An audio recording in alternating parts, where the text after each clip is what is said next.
This meeting is being recorded. Why do great men and women go down? And he ran up to the eagle to see what had killed this powerful bird. And he lifted up its massive wing.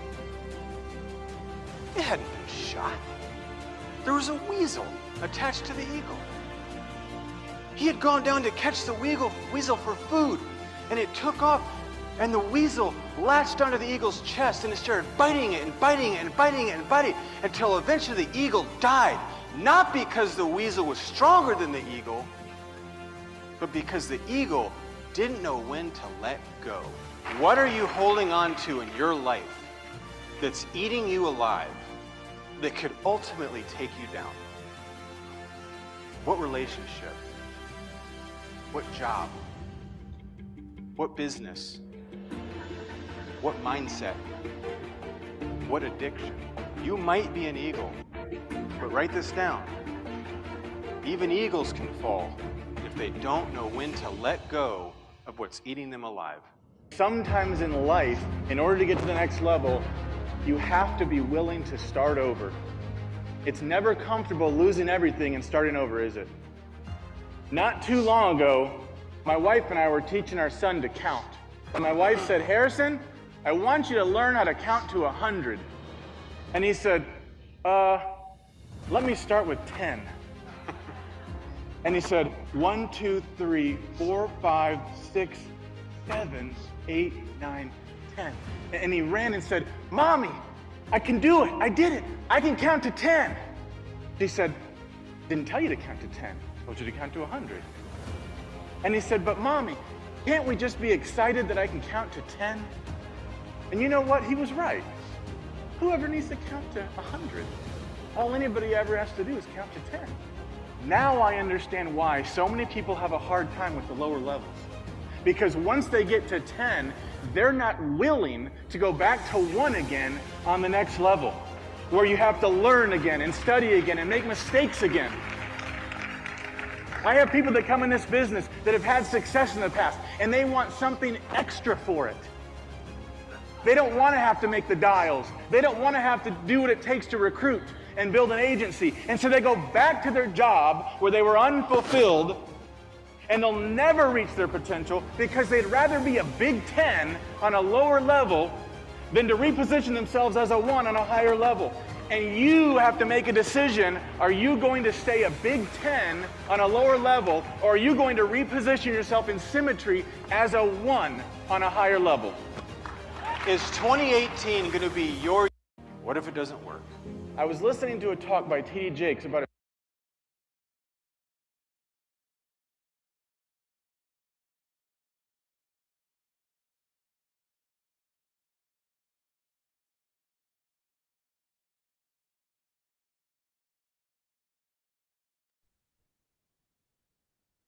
Hey everyone. We Hello. each week I try to go through things to try to find something that's going to be different videos that are going to be inspiring. And I know we watched that probably back before, but I'm going to tell you something. That one with Brad Smith, I came across the Brad Smith and Matt Smith one earlier. I was there in 21. Brian and I were at conference for Brad Smith lost his brother. He was there and a speaker when Brian and I were there in Knoxville in 21.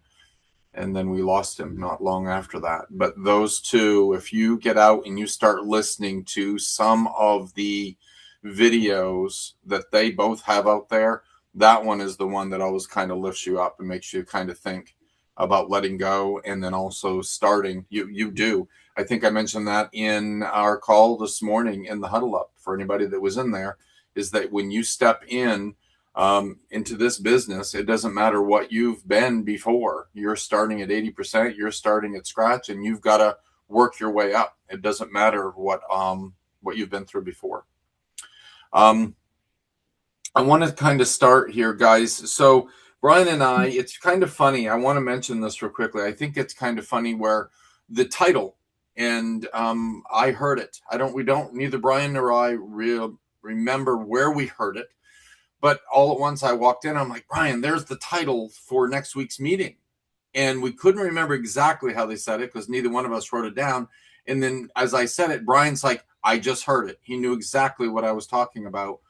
And it was like, it was so simple, but so true. It works if you work it, right? So often we hear about, and we go back to the expectations, we hear about people worried, like it didn't work for me. Well, if you're not working it, it's just not going to work. That it's just a simple thing, but it's so true.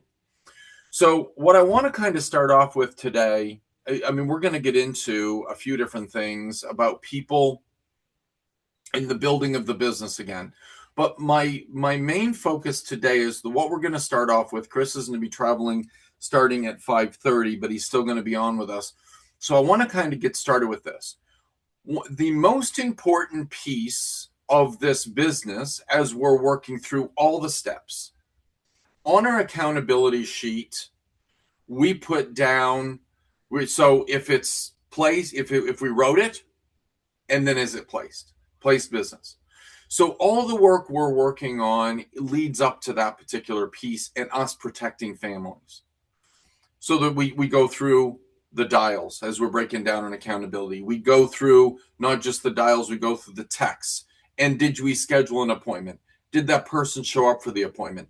Did we write an application? The next step is what we're going to talk about today that's so important. And that is, did the business get approved and did they pay a premium? So when you guys are thinking, and Chris, you might kind of follow up and make sure you might be able to explain it even a little bit deeper than I am. Placed business, so you understand, is something that has been approved and by the carrier, they've signed it, and they've paid the premium on that to get it started. That is placed business. Now let's go a little bit of a step further and a little bit of what we're going to talk about today. Now that it's placed business, that's what you get paid on. That's what you get your promotions on. And then beyond that, are they keeping it in place by continuing to pay the premium? So have we done our jobs not only by protecting them, going through and doing a good risk assessment, but have we also made sure that they understand why they're actually signing up for this?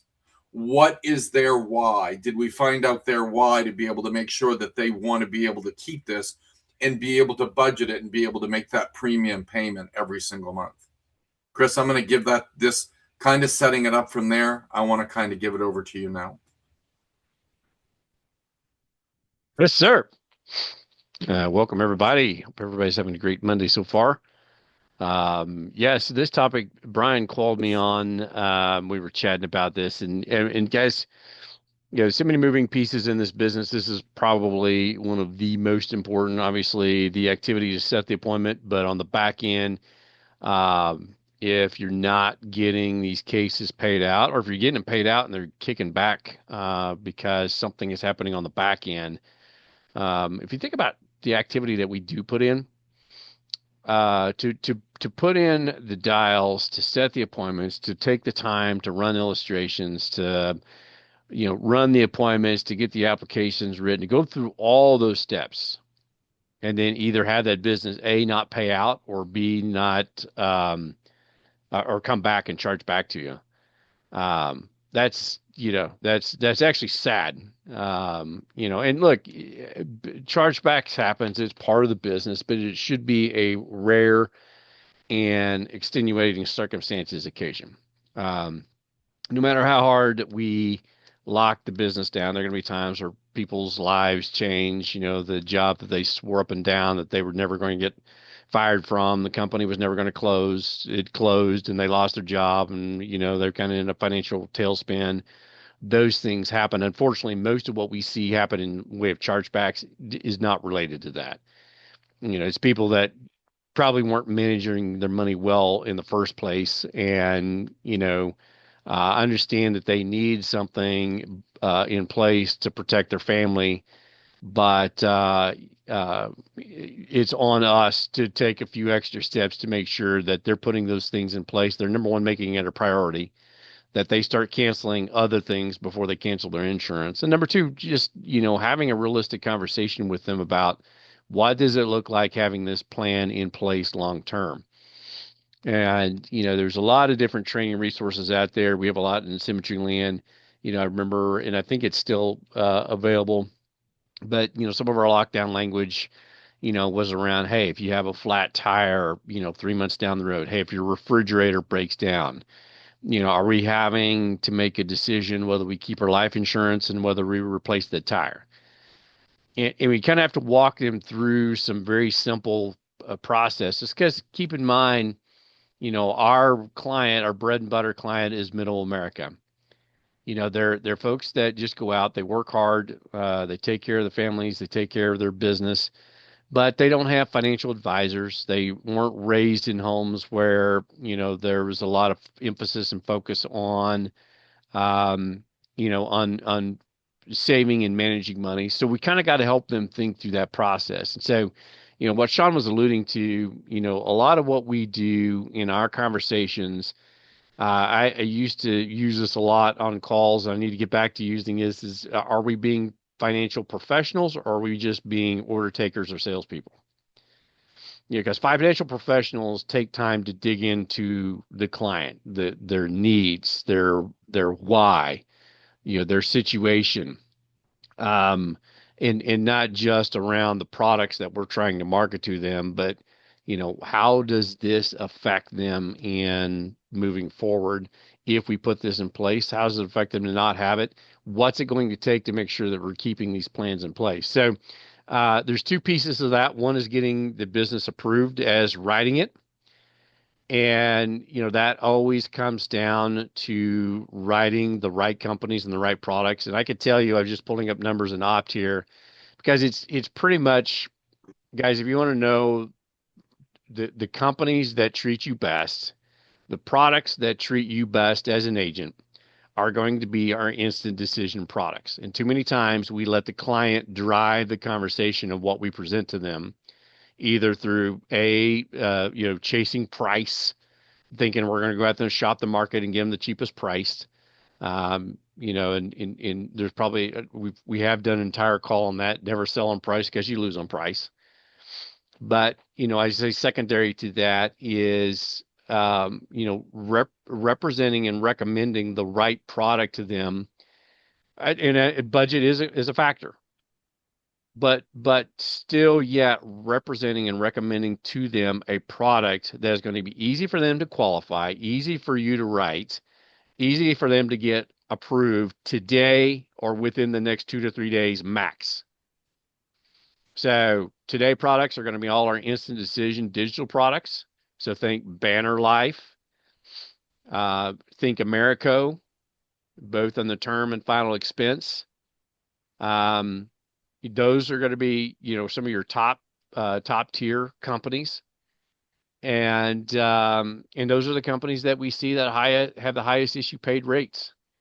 Everything else goes downhill pretty quickly. Mutual of Omaha is a pretty close third, and not so much because their products are necessarily all instant decision, although most of them are. And sometimes they get kicked into underwriting, but they're also a recognized brand name. I think that has a factor into that.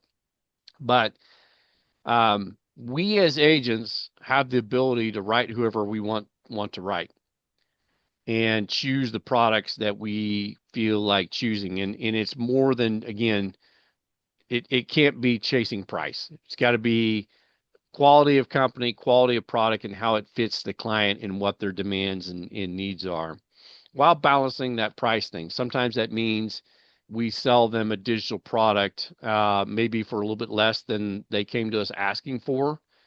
Meaning if they wanted a $300,000 death benefit, we sell them a $200,000 death benefit with an accidental rider that gets them to that $300,000. But it's an instant decision. We get them approved today. There's no them jumping through hoops, getting medical records. There's no us jumping through hoops, and we get them approved today.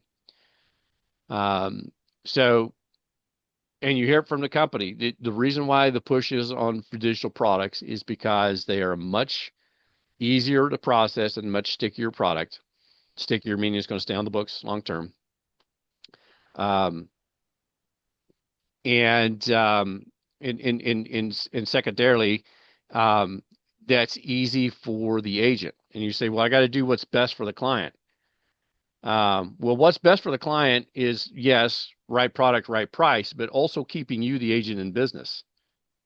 Because as we're acting as a professional, you, the agent, have to stay in business. And if you're spending all your time chasing business around through underwriting and, going through writing one application after another, trying to get somebody approved when you could have just skipped ahead and maybe written a product with Corbridge, AIG, guaranteed issue, because you knew there were some health issues, and instead of trying to cram somebody through and hope they get approved on a policy, just write them on a product that we know they're going to guaranteed issue on, and then maybe work on some options on the back end.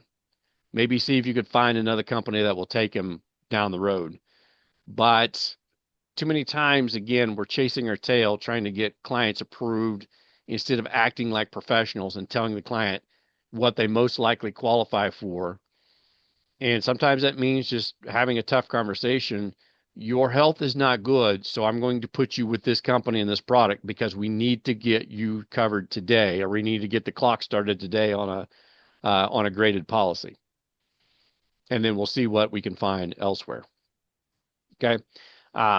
Back end client services, but also, again, post selling, when we write the application, not just jumping off the phone, hanging up. Okay, we got you approved. Your bill's going to come out. Good luck. It's got to be, again, those post sale questions. And even before you hit submit on that application, and I still to this day will ask that question, Sean, let me ask you, if you have a flat tire 3 months from now, are we deciding, are we going to be able to pay our premium or buy a flat tire? What I want is a very strong, no, that's not an issue. No worries. We're fine. We're comfortable. Thank you for asking, but we're good. If I get anything, no, we'll probably be okay. If I get weak language, probably, maybe, I think, I'm pumping the brakes. I'm not sending out that signature. So I hear a little bit of uncertainty there. I'm not sure this is the plan that we need to move forward with. Don't you think we need to look at a little bit cheaper plan? So what that does is two things. One, we're cutting off what could be a chargeback down the road. Number two, what that's telling the client is you really are in their best interest, because when have they ever had a salesperson say, hey, I don't want you to spend more money. I think you should spend less money. Because let's face it, I mean, this industry, there are some people that give us a bad rap, and rightly so, for their sake, not for our sake. But there are some people that give this industry a bad rap because they're just trying to push premium and the most of it they possibly can, just so they can get that deposit and meet them down the road. If you, as a professional, say, Sean, I'm not comfortable writing this policy for you. I'll be honest with you. I hear too much uncertainty around the budget. So I think this $85 a month, we can add to it later. Don't you think it'd be smarter to do the $55 a month plan? Again, that is going to do worlds for you in, number one, preventing chargebacks because you're putting them in a more comfortable plan. But again, on that profession, you're going to be seen more as a professional, and you're going to be seen as doing this for their interest and their best benefit. And those things alone, and I know this because, look, here's the thing about the journey, and I've been here 10 years, and, we talk a lot about, leaders being transparent. I went through what you guys went through. I had a bad chargeback time in my business early on. Scott remembers. I see Scott on here. I didn't see him on there earlier. Now he's going to tell all the things that I did early on and made his life a nightmare. But no, he could tell you, I went through that. I went through that where chargebacks and business was falling off before the even first month's premium came out. Those things all happen. And it wasn't until I realized that I had to get brave and start taking the policy away from the client. I'm sorry. I hear that this may not be comfortable for you long term. I'm not comfortable putting it in place. I can delete this policy right now. And in saying that, what you're going to get from the client, you're going to find out a lot of things. Number one, again, client's going to be appreciative. You may find out the client's just going along to get along because they don't have the guts to tell you no. And when you take it away from them, they're like, yeah, you're right. I really can't afford this. I don't think I can do this right now. So what was going to happen? You think you had a sale, you would have got the signature, everything would have gone through, you would have been all happy and posting that you had a sale when the client is looking for the email on the number that they needed to call to cancel it because they couldn't tell you no because you're too nice of a person and they can't say no to nice people. Okay. So sometimes we have to help them get brave and face up to the limitations of what they're trying to accomplish. So, Sean, before I start rambling, I'm going to stop there. Any follow up to that? No, I like you said, and we were talking earlier, and you said Brian, but I'm better looking. Just wanted to point that out. It was Sean. But we were just having, like, the thing is, guys, we need to be talking about this more often, right? And what he's going through is that we're doing our risk assessment. And there's a few different things that I want to kind of go over. So she's not going to be able to stay on the full time. So, Chris, I'm going to kind of bring her in because she actually has an appointment coming up today. And I have some different people I'm wanting to bring in. And I'm wanting to also in our chat start to talk about what we did last week, like we were doing the week before. What did we do? Scott's come in. Welcome, Scott. Scott's jumped in with us. We were talking a little bit about in our AO meeting last Wednesday, and we were talking about how we're really not just a meeting, but turning this into our marketing meeting as well. So going beyond the leads, and like we talked about with Derek Fitzgerald and saying, what would we do if there were no more leads in our accountability? What would we do? So if we can start putting the things in the chat like we did before, what are we working on? But at the same time, I've got a few different people I want to kind of spotlight that they've been working on because it's working if we work it. And then in accountability this morning. So Miss Tamika, she called me last week and she was trying to be able to help someone with HIV, AIDS, and she was trying to figure that out. And we were discussing it. And she really started doing a deep risk assessment. And she was having some answers, honestly, that I didn't have. Like some things where I've tried to help people before, and she was doing a real deep risk assessment. Tamika, would you mind sharing what you went through and what your answers were for everybody? With digging into that to try to get place business? Yeah, absolutely. Hello, everyone. I feel I chimed in at the right time because the conversation or the topic that you were just talking about, Chris, is literally the conversation I was having with a client earlier today. And one of the things that I've been sharing, I've been working a lot with Warm Market.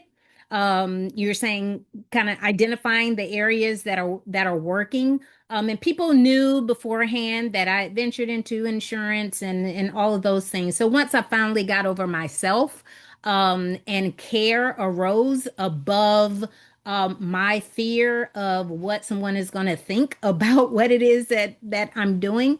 I just started, just sharing and just kind of leading with care and leading with love and letting people know from an authority, a place of authority that this is something that you need to take care of. No, regardless of what it is um, that you think about it, no matter how long you think you're going to live, and all these things, you need to have your affairs taken care of. And so that really has caused a lot of people in Warm Market to reach back out to me, and I'm like, whoo, finally, I'm not hunting leads. But with that, I actually received a referral. And with that referral, let me pivot right there because I do just want to again mention what it is that you said, Chris. And one of the things that I do tell each of the people that I speak with, and if I'm giving them a quote or just explaining regarding insurance and all, I'm like, we need to decide. I say we need to decide and land on a premium that is going to respect your budget, is going to respect your budget. That is, and I explain this, whatever it is that you decide, if you get the kind of like the shiny objects syndrome, oh, I get $200,000 in coverage, $100,000 in coverage, and you cannot sustain that, and you keep that for a short time, and it ends up lapsing. And I just explained all of those things. For one, if you take another stab at it, it's going to cost you more. And two, overall, the value you won't your family will not receive that value. So bottom line, I tell them, that, and that actually has built trust. And they're like, okay, well, that makes sense. It's if we go with the lesser option, I know that I can keep this. I know that my budget can support it. Um, and so yes, the very thing that you mentioned, Chris, is exactly what I've been experiencing. And then regarding the policy with the person that had HIV. So with this, we have not been able to get a policy issued yet. However, the research process and talking to the different carriers regarding doing the risk assessment, there's some things I've been able to identify. So one, F&G is a carrier that has been willing to at least take a look at things. Americo has also been a carrier that was willing to take a look at it. Now it did come back as a decline. However, it was explained to me why. In the event that there is someone with that diagnosis, and if it is still detectable in the lab results, then that is what will equate to a decline. In the event that it's no longer detectable in the lab results, then they will issue it. So when I spoke with the risk assessments on both sides, that is what they explained to me. That was brand new information. Immediately when I looked at our matrix and I saw that that it was just going to be a flat out decline unless it was a graded plan with Rural Neighbors. I believe it's graded. However, this person was 38. In order to get the graded plan, you have to be at least 50. So it's just all these little nuances that you have to work through. But I thought that it was still so good to know that there is some hope for individuals that have that diagnosis. They do have to meet the right parameter, but it's not just a hard decline. And then also being able to pivot to an accident plan, in the event that we do receive a hard no from the carrier. So the that's the main thing that I'll share about that. It is, and what has been beneficial, even from the client perspective, is them knowing that, okay, someone's fighting for me, someone's trying to help me, someone is looking out for me. And even if we're not able to get anything now, they're heavy on the referrals. They have been heavy on the referrals. So I'm just grateful to be able to serve at a different level, and yeah, and write some business. And there is more that I'm writing this week. So grateful for that. Thank you, Tamika. That's so good. And the thing is, guys, the biggest piece that I got from what Tamika did that's so important on these risk assessments is that she was getting from the carriers that they will take a look at it, where before they weren't doing that, right? This is new, where they're starting to be able to take a look at somebody. And if it's not detectable, if they're not showing detectable right now, or then they're going to take a look at it, where before it was just an automatic decline pretty much from anything that I had looked at. But you know what? I haven't done the risk assessment on that recently, but Tamika has. So we can't, my lesson is that we just can't say, okay, well, something that I did, let's say a year ago, Tamika's doing it now and finding different answers, because her and I got on the phone and she was going through the risk assessment and doing what she needed to do. So that risk assessment goes to that place business, and then being able to also make sure that we're going to be fitting into their budget as well. Tamika, thank you so much for sharing that, and good luck with your sales you're working on this week. Thank you. Thank you. Yes, ma'am. Thank you for being here. The next thing that I want to go on to here for a moment is before I've got some other people I want to kind of get into as well. But Chris, I want to, before I know you're getting ready to head out and get in the vehicle, is I wanted to talk for a moment, and some of you have heard me talk about this and some haven't. And that's talking with people and educating them a little bit on pitfalls when you're shopping. Chris and I were talking a little bit about this earlier. And again, some of you have heard me talk about it. But the pitfalls, for example, that when you're shopping, you're talking to clients to make sure that they're looking at something apples to apples. We have so many different carriers that we're using, but making sure, Chris, why don't we use, like you use the example a little bit differently. If you can go ahead with that one, is as far as talking a little bit about the pitfall, not about being reassessed in a year or 5 years down the road in your example. I know we talked briefly about it. Do you want to share that particular example, or do you have enough time? Yeah. Are you talking, when you say reassessed, are you talking about like when we write a policy, maybe it's graded? Well, it's graded, but they're going to, like, the carrier is going to look at them again in a year, or in 2 years, or in 5 years, like was what you went through. Yes. Well, there's a couple things related to that, and I apologize. I'm trying to think of the exact scenario that we were talking about. So you may have to kind of jog my memory. Yeah, you were talking about how I think it was like $100,000, and then in 5 years the carrier was going to take a look at it again. Yes. Well, yeah. Sorry. Yes, that specific, and that was actually early. I think, in fact, I'm not even sure what is my first or second month in the business. I still remember the way. In fact, I could probably drive to her house. She's still a client. And this was when we were doing in person. But my point is, like, a lot of times, and I've seen it happen, we all kind of run into this. And if you're new, this is a panic moment, but I'm here to tell you the story. Don't panic, and just stay in the pocket and keep working it. Because I had a client early on that I met with her, and she at the time is, I don't know, 68, 70, somewhere. I mean, she upper 60s, around 70, told me that she had I took out a $100,000 policy a few months ago.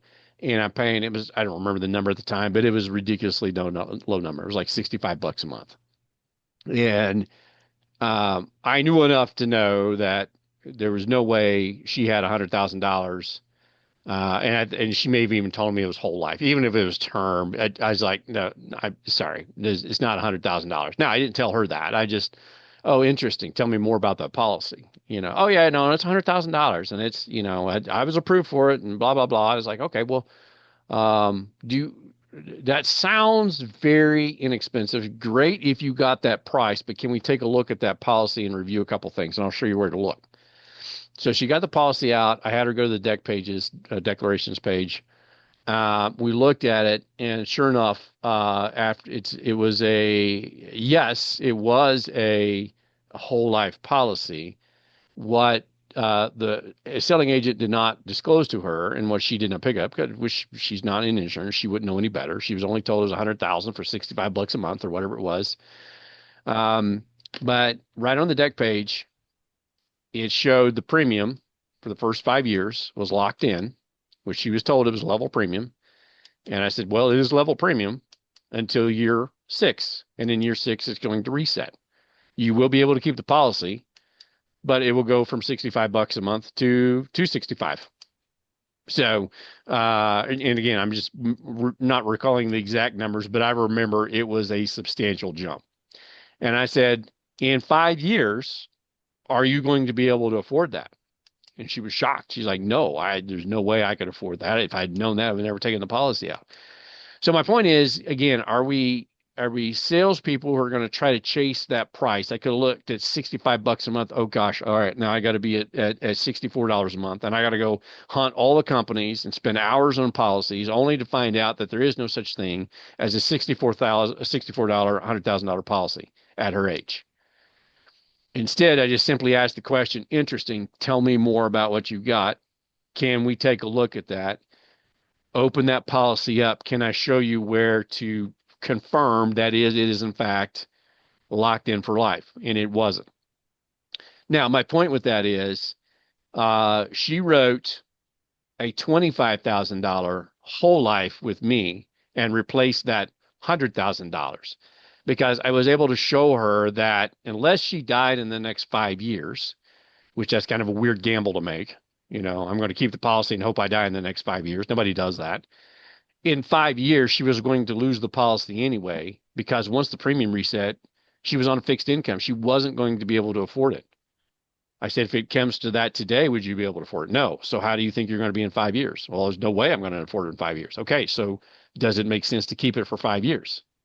No, absolutely not. I need something that's going to be there long term. Okay.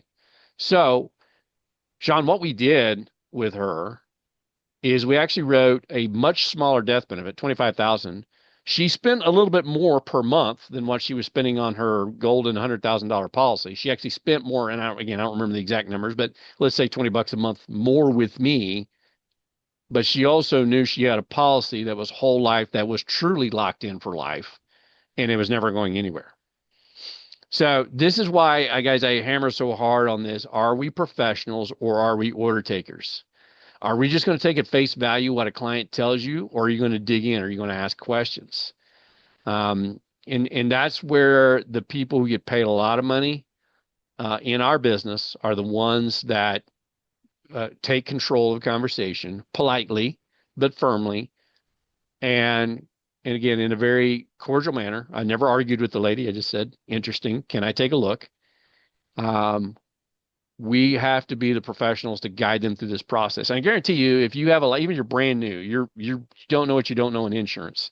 The fact that you passed a life insurance license test means that you are probably more educated about insurance than 99% of the population.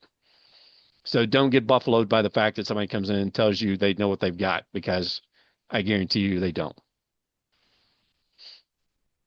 So good, Chris. Thank you. The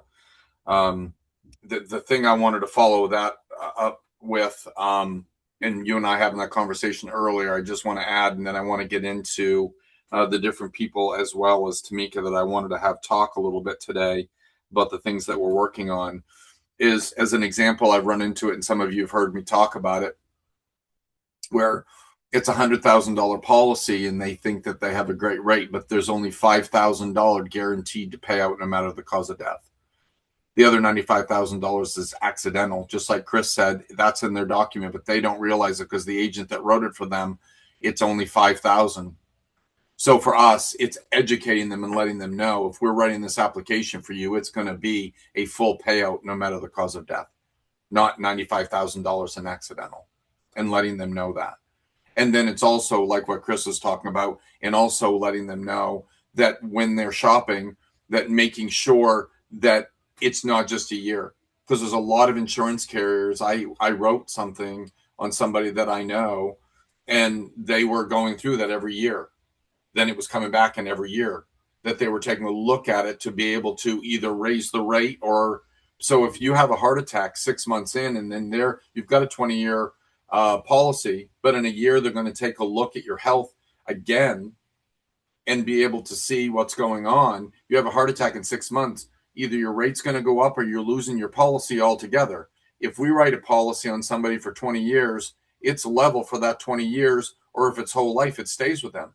But it's like what Chris was just saying, it's us educating people and letting them know that when then they're shopping or we're shopping, that they understand what they're looking at, that they're not just getting something and have no idea what's going on. And it's about us educating them to be able to do that. All right, next up. So going back into we wanted to talk about place business today. Now I want to continue into our marketing thing. I'm going to go up and talk about Miss Marisa here in a minute where she's put in there, but I want to get started. Miss Linda Scott this morning, I want to go back to that. Linda, you are on deck. She was talking this morning. We talk every single morning in accountability, and now we have our huddle up from 9:30 to 10. And she is sharing with me, and I want her to share with you, so I'm not going to, about the expectation in continuing to follow up. Linda, are you ready to kind of share that with everybody and give them our dates? I am. All right, you go, ma'am. So it's really encouragement for the new agents who are struggling with whether am I going to stay here? Am I going to keep doing this? So I've been doing this for 9 weeks and I've only written 2 policies. So that can be a little bit discouraging. But I wanted to tell you about this one particular appointment I have this week. Well, actually 2 appointments that I have. The second one I haven't shared with you, Sean. Okay. But I started calling this gentleman on 5/29. And so he hung up that day. He hung up on me. So I continued to call him the next 2 weeks. He hung up on me on 6/12. Called him the next week. He hung up again on 6/23. And the reason I have all these dates is because I do physical sheets for everybody. So then finally, July 8th, he hung up again. Called him again on July 10th. And he set up an appointment for Friday afternoon, which we talked for 40 minutes. So I found out a lot about his family, asked him all the questions. And so it's basically, I actually gave him quotes. And so he's deciding, and will meet with me on Wednesday at 5:30 to decide on one of his quotes. So there's no guarantee that number one, he'll show up. Number two, that he'll write a policy. But my point is, so since May 29th, I have called him and he keeps rejecting me. So I finally spent 40 minutes with him, so I'm so happy about that. That's excellent. And then my second appointment this week, which is tomorrow, I started with this gentleman on my second day on April 30th. And so on that particular day, he asked me to call him back the latter part of May, which I did. So on May 27th, he said, can you call me back mid-July? Because I'm working in my crops, I'm really busy, and I just don't have time for an appointment. So when I went through my call me back folder today, he came up first because it's mid-July. So we have our appointment tomorrow afternoon at 3. Excellent. So I'm excited about that. So I just want new agents not to give up on yourself. And a couple more things I wanted to say.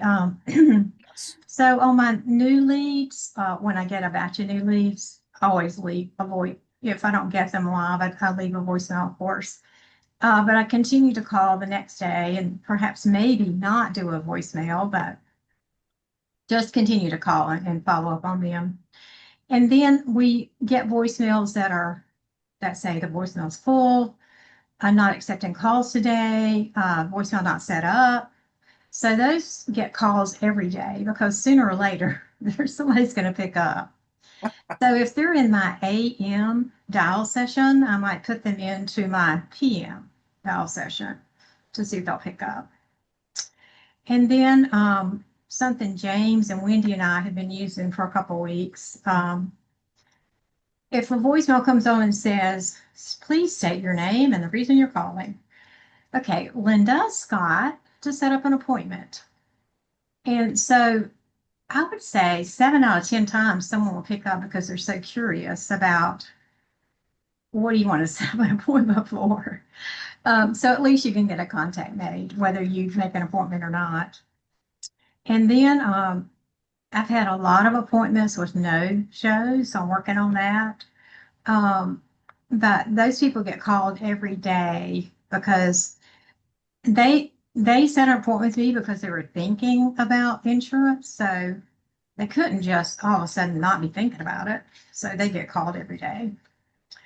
And then I have a take a break file. Which if I've aggravated somebody for 6 weeks, they're going to go in that file for about 2 weeks. And Linda. that's all I've got, except just hang in there, new agents. We can do it. And this is coming from a new agent. She started Yeah. 428, right? Yeah. Right. Yeah. She's part of the 100 Club. She is dialing over 100 dials a day, and that's why she's getting the traction that you. But I loved that story when she was telling me today and giving me the exact dates. I called on this date. No, I called on that date. No, I called on this date. No, she got an appointment. Now she's close to making a sale. The point is, in this piece, is it's that expectation, having to continue to do it. Thank you, Miss Linda. So appreciate you sharing that. Welcome. Next up, I want to bring James in. We were talking a little bit about you guys, we've all been talking about this, about building our agency, right? And it's referrals. James, I got you on deck. You want to share how what you're doing to be able to get those referrals and turning them in, clients you already have, and turning them into referrals? Yeah, absolutely. So, we work so hard through the call. We talk to the person, we set the appointment, we run the appointment, hopefully place the policy. And once we do, we kind of let them off the hook. A lot of the times it's nice to say, when you get your policy, I want you to follow up with me. Give me a call, let me know so we can review it together. You've earned all this trust during this process. What do you do with that trust? You just don't let them off the hook. You use that trust to ask them, is there someone else that you think could benefit from this type of policy or maybe another policy? And a lot of times they may think about it and give you a number or text you a number. I had a client that I placed a policy with. I asked him that. I followed up with him in 6 months. He actually texted me, my boss wants a policy. I was talking to him about it. He called up and we placed a policy for his boss. Another one was a family. It was an older lady. We got a policy done for her. I asked her on that call, anybody that you know that could benefit from a policy? And she's like, yeah, I think my son. And then she got her son on the phone at that time, and we made an appointment for another policy. And we placed a policy and got 2 more out of that family. So 4 policies with 1 lead. So we earn all this trust. We earn their trust. Why not benefit from it by asking them, is there someone else that can benefit from these type of policies? So, that's what I do. If you don't take a stab at it, you lose. You might as well take a stab at it and ask. Absolutely. James, so good. Thank you for sharing that. And thank you for bringing it up this morning and being able to share that. That's great. We're going to dig deeper into that as well, ongoing, a little bit more in depth. I want to get into referrals. Thank you. Next up, Miss Addie Pinkston talking about us getting out and doing something different. Miss Addie went out into the heat this weekend. So Addie, share with us your story about you doing something this last week to get building your business. Okay, so most of you know I am a veteran. So I am the local chapter's commander. So we had a meeting Saturday morning, 8 o'clock. And then after that meeting, there was a local car and bike show in the heat of Alabama weather. It started at 12 o'clock and it went till like 5 o'clock in the evening. So my whole goal was to reach out to veterans who are car and bike enthusiasts, trying to get them to join the DAV chapter, as well as educate people about life insurance, to let them know who I am in the community and to let them also know that I provide free quotes. So I got out there, it was probably 1 o'clock because I was like, okay, I'm not going right at 12, but I will go at 1. Man, it was probably 116 degrees, in terms of the heat index. And I passed out some business cards, some ink pens, and I chatted with a few of the car owners. And I was like, I can't do it anymore. I got to go home.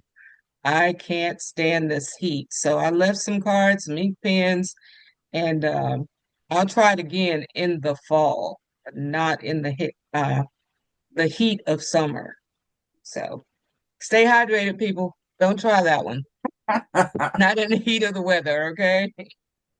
But Addie, thank you for sharing. And I gotta just say something. I'm sorry, guys. I mean, I just have to say it. I mean, if the woman is superwoman, she is a volunteer at the DAV. I wasn't going to do this, Addie, but now she's letting us know that she's the local commander.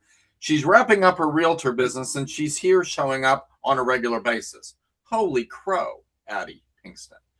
Okay, let's go get Too him. many hats. Too many hats. Well, I gotta thank take you. some hats off. All right. Thank you, Addie. Yeah. So I want to next for a moment. I just want to shout out. I've shouted out a couple of times now, but it's going to our point of building our business.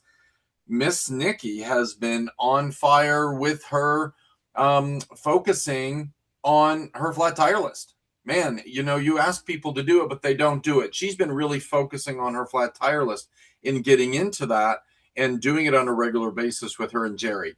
But of course, Jerry isn't on today because he's on a cruise and he already had his shirt made, guys. Brian helped him. He got his shirt with his QR code. You got debt. So he's going to be walking around the whole cruise ship, getting people to come to his website for debt. He's like, his daughter will probably never speak to him again, but Jerry's on a cruise, even though he's not with us, and getting people to sign up for getting out of debt, right? Just Donna looks like she's gonna fall over down there. Let's move on to Miss Marisa White, and then I want to kind of bring Scott in if we can for a moment. So look at what Marisa's got going on. I have a local employee perks program flyer to give out to local small businesses. She's getting out and doing the small businesses, all these great things. Mike is on here. Mike owns a restaurant. You guys have heard me say it, but I'm just going to repeat it right now. He's doing some advertising locally to be able to get that warm market and letting them know from his restaurant that he can help them get out of debt as well. So it's keep bringing these things, keep doing the things that we need to do every week, guys, so that way we can continue to build business. I'm seeing a momentum. I can feel it. I can see it from all of you. I can see the strength and everybody kind of coming together and us talking about the brainstorms that are going on. Scott, I had invited you on because we were talking on our AO meeting last Wednesday, talking about being able to build your business, that old warm market. Is there anything you kind of want to add to our call today or anything that you're thinking as well? I have a lot of stuff, but we ain't got enough time. I'm serious. And I'm on this going, man, I could do this for a couple other meetings. I'm telling you right now, because in reality, I mean, Linda, I loved it, right? You said, well, I'm getting going on. I've been here 9 weeks. I've written 2 apps. Fantastic. Look, here's the thing. I truly mean it.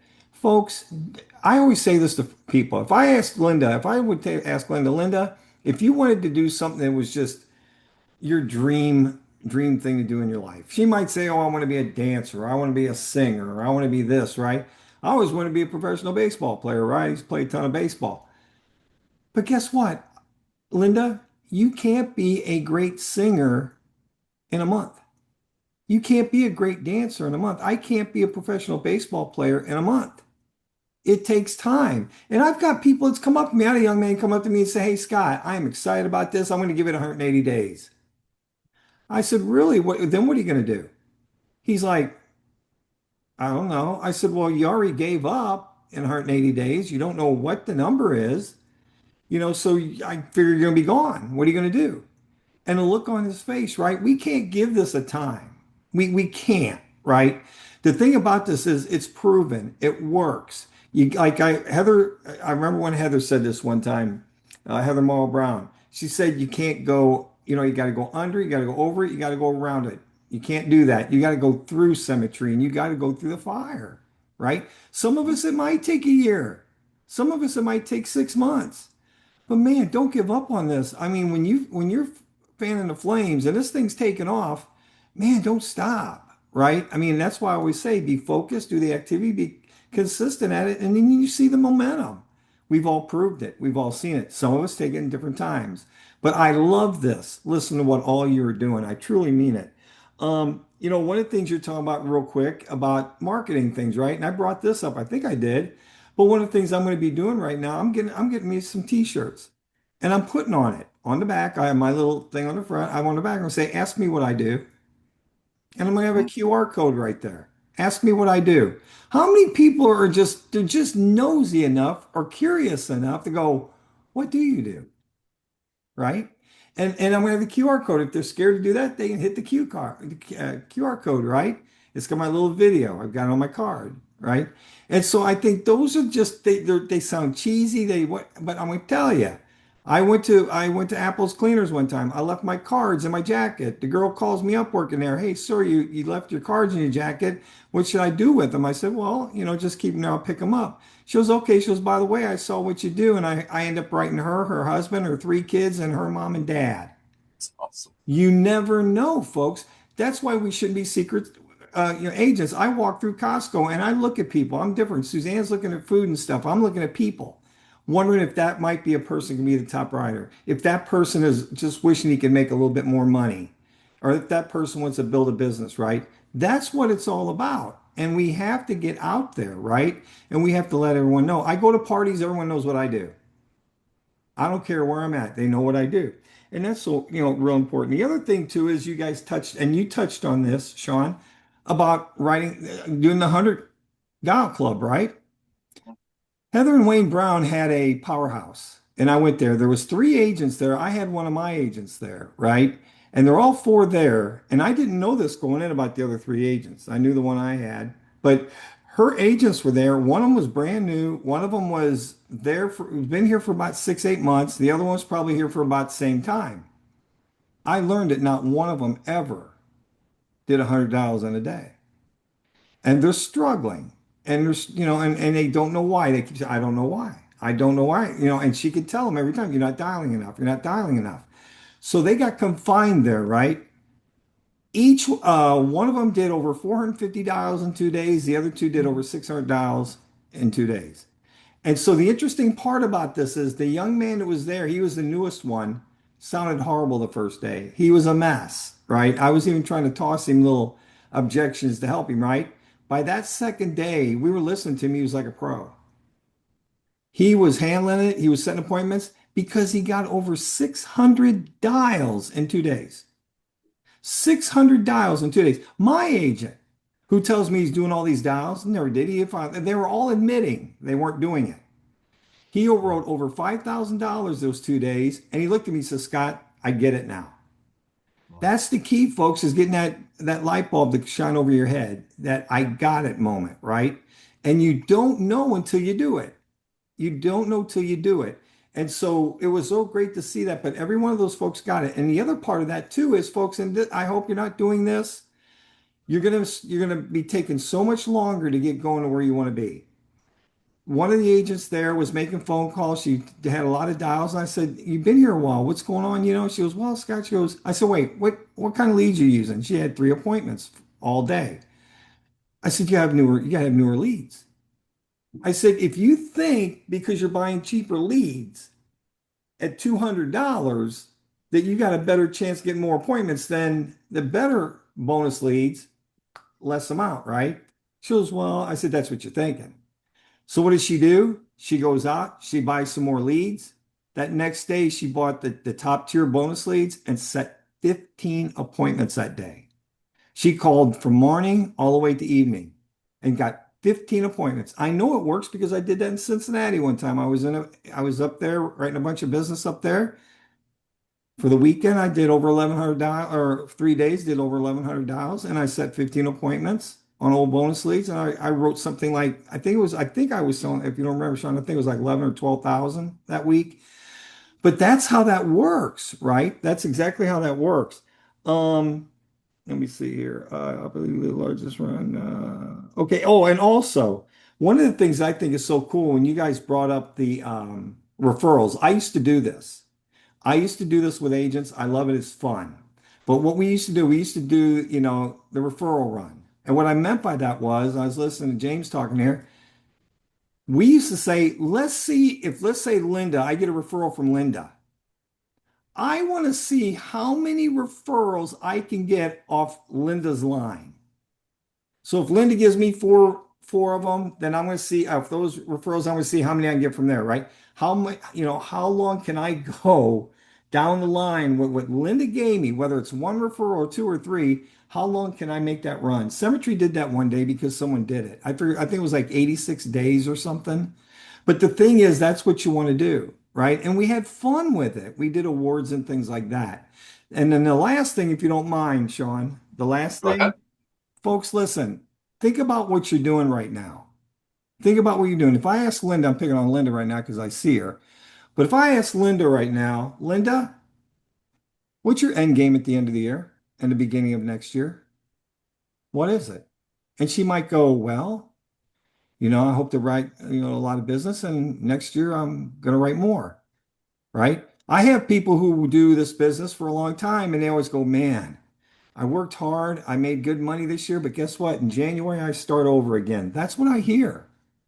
That's what I hear. And I ask them, well, what are you doing anything different? No, I'm just doing this, buying leads and boom, boom, boom. Okay, here's what you should be doing. This should be your goal. This was our goal back in the day. We didn't have leads. This should be the goal here, right?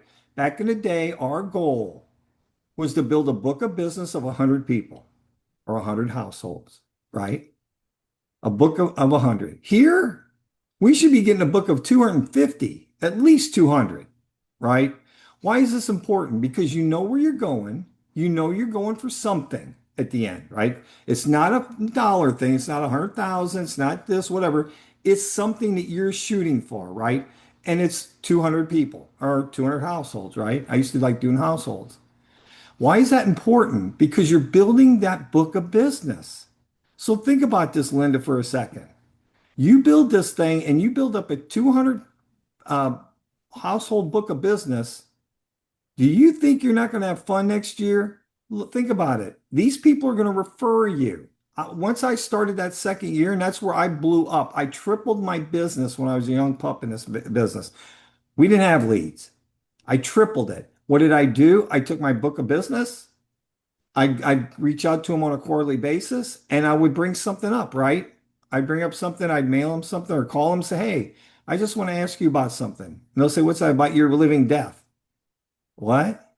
I didn't ask them if they were interested in disability. I was talking about their living death. It's not, we take care of if you die, you can pay your house off or pay your income. But what if you are disabled and you're laying there in bed thinking about that? That's your living death. I sold so much disability, you have no idea. But the thing is, you get back with these people on a quarterly basis, right? You're going to get referrals. Ask them for referrals. They've already said yes to you. So they're used to saying yes, right? And the third thing is, and hasn't changed, folks, they will buy at least 3 or 4 times from you.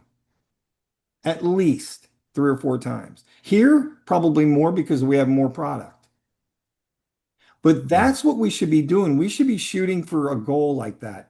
I want to build myself a book of business. That is huge, folks. My book of business here is big. And I was only in the field for about 13 months. I wrote a ton of business here. Matter of fact, we have someone at the company. I don't know if you know this, Sean, but we have someone at the company here that literally has put it together so well. He's got a couple of young ladies who are calling people's book of business. And what they're doing is they're writing it and then they're going to, have a split with you, right? They went into my book of business last month and wrote over 40,000. Wow. Over $40,000 in premium.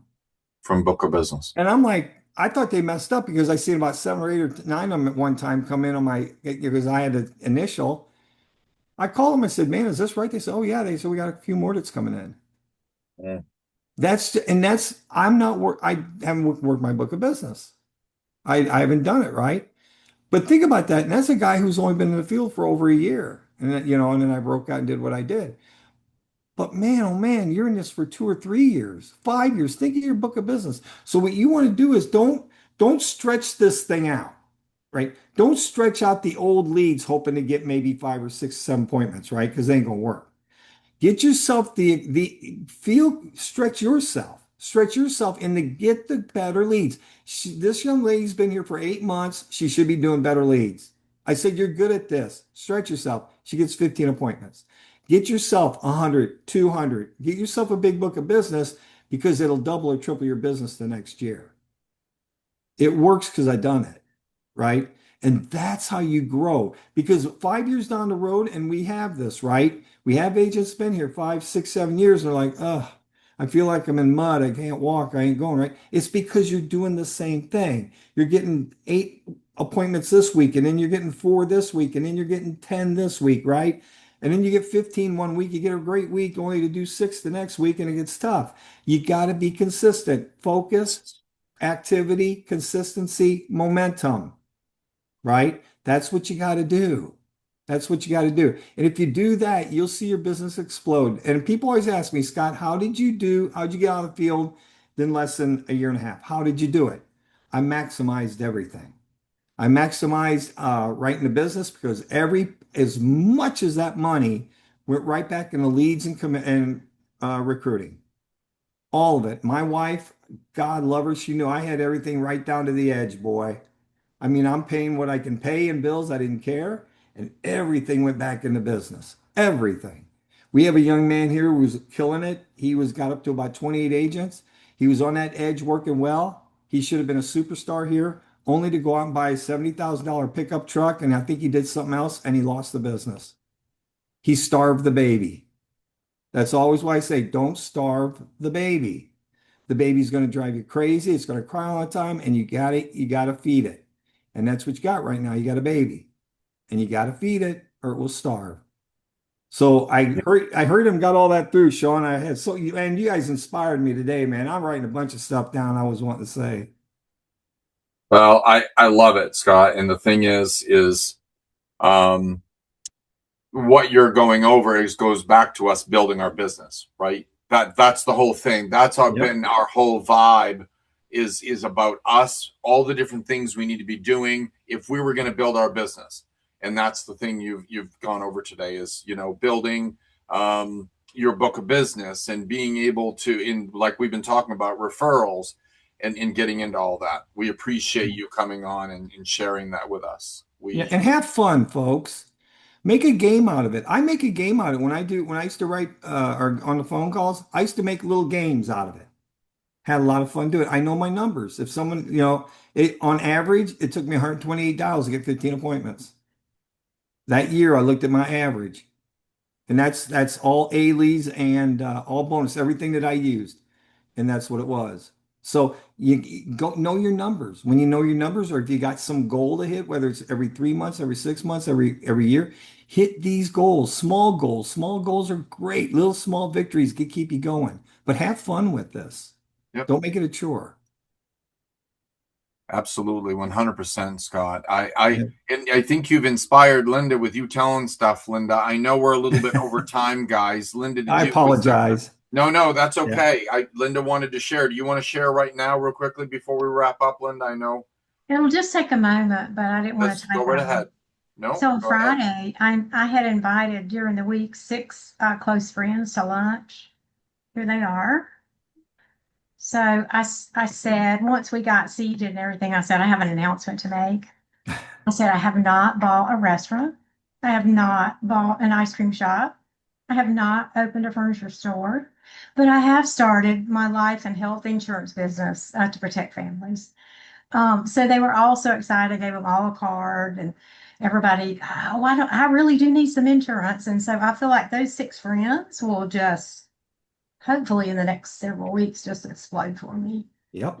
Then on Saturday, I met with my hairdresser. Okay, hairdressers. How many clients do they see? So I gave her a card and made a monetary agreement with her. So I think that's going to be well too. I love that, Linda. So you talk to people like that in business, especially someone like that, right? My mother, and still at age 87, does hair. She's been in, and she used to refer me. She would say, hey, Scott, I got so-and-so. She's interested. She's 68 years old. Can you do anything? Oh, yeah. Oh, yeah, absolutely. She could tell me she was an invalid. I said, oh, yeah. I'm going to do it. I mean, who knows? Might want an annuity. Who knows, right? But yeah, that's the people that are out in the public like that. If you know them, wow, and they want to help you, that is absolutely great. And like you said, just kind of do a little deal with her, right? And but yeah, and some people say, "Oh, don't worry about it. I just want to do it." I mean, I've had them do that too. So I still give them something though at the end. Referrals. I mean, Yeah, that's the that's thing. I it. mean, that's business.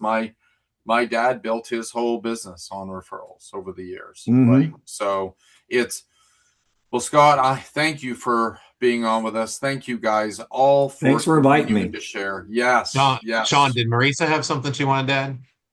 You Did started she? to go Well, to her. I did. I went back. She at the top. What I did was she put in at the very beginning, Brian. I have a local employee perks program, and she put in there for us to be able to use it if we want. And she's got the perks program and giving it out to everybody. I was just announcing it for her because she had put it in the chat. So great job, Marisa. Again, thank you, and thank you, Brian. But yeah, no, thank you, everybody. We're going to continue to roll with this. I'll let you guys know what next week's meeting is going to be. But again, thank you, Scott, for visiting us today. We really appreciate it. Absolutely. Love to do it again sometime if you invite me. 100%. We'll do it.